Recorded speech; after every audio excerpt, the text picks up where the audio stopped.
To those living with cancer in a number of ways. Key among them is wearing pink or a pink ribbon. As today marks the last day of Cancer Awareness Month, we couldn't help but wonder if we actually do the basics before we even begin pledging our support. Basics like getting checked up, since breast cancer is becoming more and more prevalent despite age. Our producer Tumi Sedumedi paid one of South Africa's leading radiologists, Dr Paul Sneider, at his mammography and bone density center based in Parktown North, Johannesburg. She asked very basic but important questions about breast cancer and mammograms. Let's take a look. Dr. Sneider, for the benefit of anyone who doesn't know, what is a mammogram? Well, a mammogram is a very simple thing, but it's highly specialized. It means the investigation of the breast. So it usually comprises two things. The one is an X-ray picture of the breast, which we'll show you, and the second thing is an ultrasound.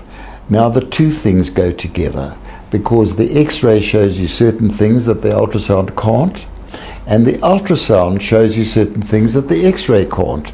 But the two together make for a very accurate examination, which gives you an accuracy better than 95%. You speak of accuracy. What exactly are we investigating the breast for? We're looking for anything that's abnormal in the breast. And the most important thing that we need a mammogram for is to make sure that there is nothing growing in the breast that can do harm. And one of the things that we worry about is breast cancer. And the reason why we worry about breast cancer is that it is so common.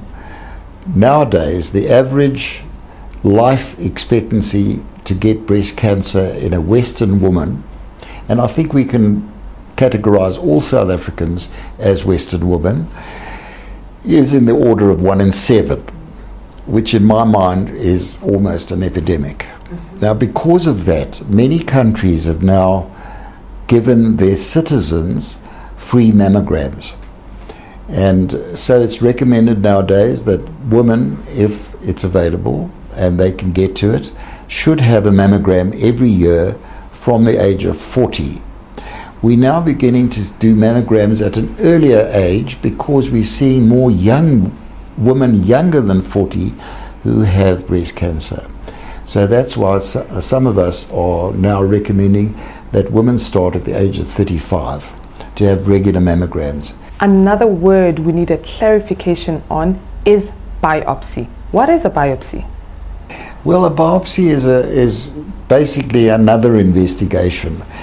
If you have a mammogram where you see a lump or you see something that worries you that may be growing, you would do a biopsy. And nowadays, with modern apparatus, we're able to do very, very accurate and precise biopsies. A biopsy means that you get a piece of human tissue in the specimen that the pathologist can look at in the laboratory under a microscope. And there are two types of biopsy that we do. The one is called a fine needle biopsy, where you just aspirate a few cells and you put that on a slide, and the expert cytologist will be able to tell you whether those cells that you've aspirated are normal or malignant. And that's the very important thing to decide. The other type of mammogram will use a different type of needle, but you get a little core of tissue, which you can examine as tissue in a microscope. So that gives you a further diagnosis and more accuracy. If you have to go to surgery, you would have that sort of biopsy where you'd be able to tell a surgeon what type of abnormality there is, and he would know how to treat that precisely. So, doctor, what kind of other abnormalities can a mammogram pick up that are not malignant? Well, there are lots of things that you can pick up. I mean, the non-malignant conditions, the commonest one would be a cyst. Now, a cyst is just a little collection of water, basically, and if it's large enough, we treat them. And we treat them in the mammogram center because it doesn't require surgery. To a woman who thinks the process of mammography is intimidating or painful, How do you put them at ease? The first thing I want to tell you is that if a mammogram is done properly, with modern equipment, it does not hurt. And if the patient is hurt by the procedure has not been done properly. And I'm very strong on that issue, because one of the biggest problems in mammography is to get patients to come, because in the society that they live in, the rumor is, and the message is, that don't do a mammogram because it hurts.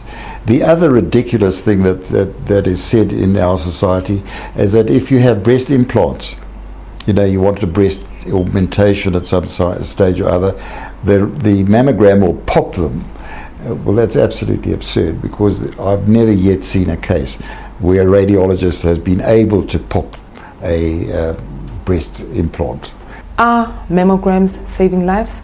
Oh, absolutely. You know that in Sweden, where I think they have probably the best program in the world, the actual death rate from breast cancer is diminishing significantly in the population. It's the only country in the world where the death rate from breast cancer is diminishing. Everywhere else it's increasing. The average increase annually per annum is about 3.5%, which equates to about 2.5 million new cases every year of breast cancer. So you can see that it's a major problem. And really, if you have mammograms every year, we will find tiny little things which will be easy to treat, and then the cancer becomes an incident in your life. It doesn't become a fact that you're a survivor and it's something to cry about and sit at the bed and have tears, etc. It becomes just one of those things that you had and is cured. The cure rate in mammographically detected breast cancer is better than 95%. Thank you, doctor.